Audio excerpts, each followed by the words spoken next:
Unfortunately, it started to rain. I'm taking shelter currently under this tree. But today I wanted to talk about the crazy world of the used e-bike market.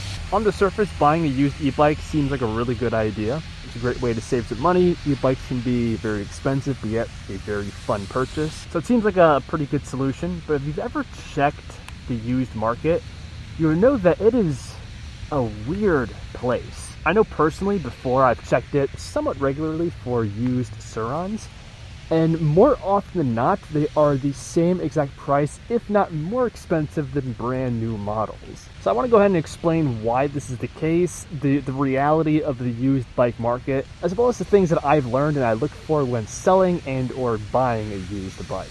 All right, I think it's starting to get a little bit less miserable. Still lightly raining though. But okay, one of the main reasons why the secondhand used e-bike market is so out of whack is because people have the misconception that when they sell their bike, they're gonna get back not just most of the original cost of the bike, but also the cost of their add-ons, the accessories they added, potential upgrades. And unfortunately, that's just not the case. So to go back and use the Suron as an example, because this bike is very popular, you very often see listings like this, that the cost of the bike is just insane, and the seller tries to justify it with all of their various upgrades they put into the bike. But unfortunately for this guy, that's just not how the market is, and most people don't care about the upgrades or the modifications that you did to your bike. And in many cases, it can actually detract from the resale value, because you took the bike from stock and you did random changes to it. I mean, just the other day I saw this posting on Reddit and it kind of inspired this video.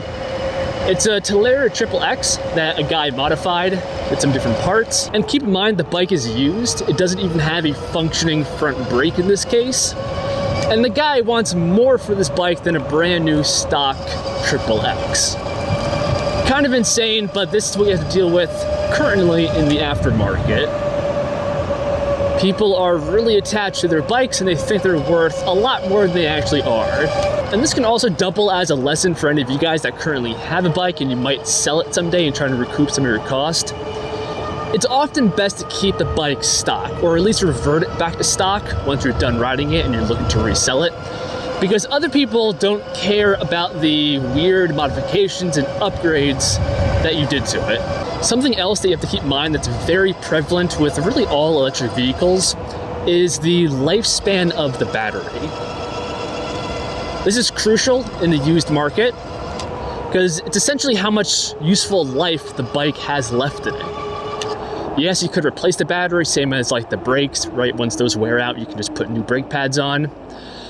The thing with the battery though is that it's the single most expensive component, and when the battery dies, often financially it just makes more sense to get a new bike versus a new battery. And for reference, generally speaking, e-bike batteries, of course the quality of the battery cells plays a big role here, but they are generally rated for a couple hundred charge cycles, let's say 500 maximum, where they are considered healthy. So for example, if a used bike has say 2,000 miles on it, and per charge it gets 40 miles, then you know it went through this many charge cycles out of the potential 500 or whatever the number is.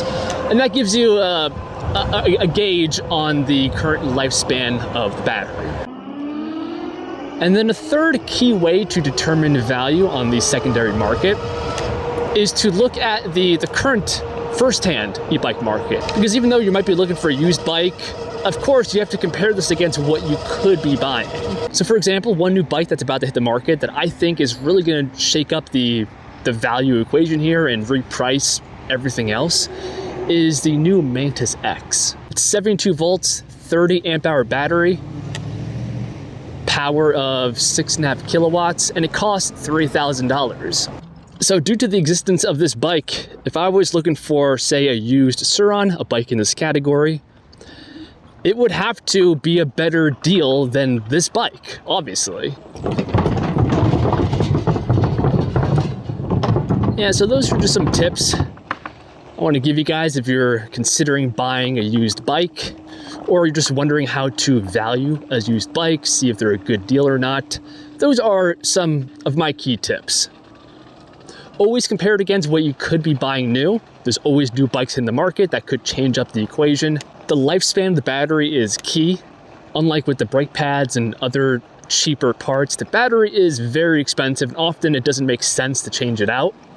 So you want to make sure the bike still has a good amount of life left in it. And then finally, never overpay for upgrades somebody did to a stock bike. All because somebody made upgrades to their bike doesn't mean that it's more valuable than a stock bike, on the used market at least. And that's why even with my bike, this is currently for sale. I'll go ahead and leave the listings below the video if you guys are interested. It's 72 volts, 30 amp hours. I put in roughly $3,000 with upgrades.